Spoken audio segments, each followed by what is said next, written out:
മധ്യപ്രദേശിലെ ഇൻഡോറിൽ മലിനജലം കുടിച്ചുണ്ടായ മരണത്തിൽ മലിനീകരണ ഉറവിടം കണ്ടെത്താനാകാതെ സർക്കാർ. വെള്ളത്തിൽ ഗുരുതരമായ ബാക്ടീരിയകളുടെ സാന്നിധ്യമുണ്ടെന്നാണ് ലാബ് റിപ്പോർട്ട്.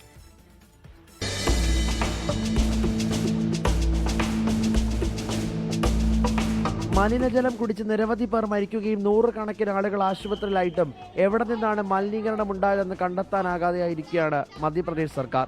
പ്രദേശത്തെ വീടുകളിലെ ജലസാമ്പിളുകൾ ശേഖരിച്ച് വിശദ അന്വേഷണം നടത്തി. ഈക്കോളൈ, സാൽമണല്ല തുടങ്ങി ഗുരുതരമായ ബാക്ടീരിയകളുടെ അംശമാണ് വെള്ളത്തിലുള്ളതെന്ന് കണ്ടെത്തി. 200-ലധികം പേരാണ് ആശുപത്രിയിൽ നിലവിൽ ചികിത്സയിലുള്ളത്. 2 ദിവസത്തിനകം സമഗ്ര റിപ്പോർട്ട് നൽകാൻ ഹൈക്കോടതിയും കേന്ദ്രവും മധ്യപ്രദേശ് സർക്കാരിനോട് നിർദ്ദേശിച്ചിട്ടുണ്ട്. അതേസമയം മരണസംഖ്യയിലെ അവ്യക്തത തുടരുകയാണ്. കൃത്യമായ മരണസംഖ്യ പുറത്തുവിടാത്തതിൽ ഭരണപക്ഷമായ BJPയിലും എതിർപ്പ്. നേരത്തെ പലതവണ പരാതി നൽകിയിട്ടും നഗരസഭയോ സർക്കാരോ വേണ്ട രീതിയിൽ ഇടപെടാത്തതിൽ അതൃപ്തിയും. മരിച്ചവരുടെ കുടുംബത്തിന് സർക്കാർ പ്രഖ്യാപിച്ച 2 ലക്ഷം രൂപ ധനസഹായം കൈമാറി തുടങ്ങി. വിഷയത്തിൽ സർക്കാരിനെതിരെ രൂക്ഷ വിമർശനങ്ങളാണ് കോൺഗ്രസും പ്രതിപക്ഷ പാർട്ടികളും ഉന്നയിക്കുന്നത്. 24 ഡൽഹി. ലോകത്തെവിടെയായാലും ഏത് സമയത്തും 24 വാർത്തകളും ഓഗ്മെന്റഡ് റിയാലിറ്റി പാക്കേജുകളും എക്സ്പ്ലെയിനറുകളും വിശദമായി കാണാൻ ഞങ്ങളുടെ യൂട്യൂബ് ചാനൽ നിങ്ങൾക്ക് സബ്സ്ക്രൈബ് ചെയ്യാം.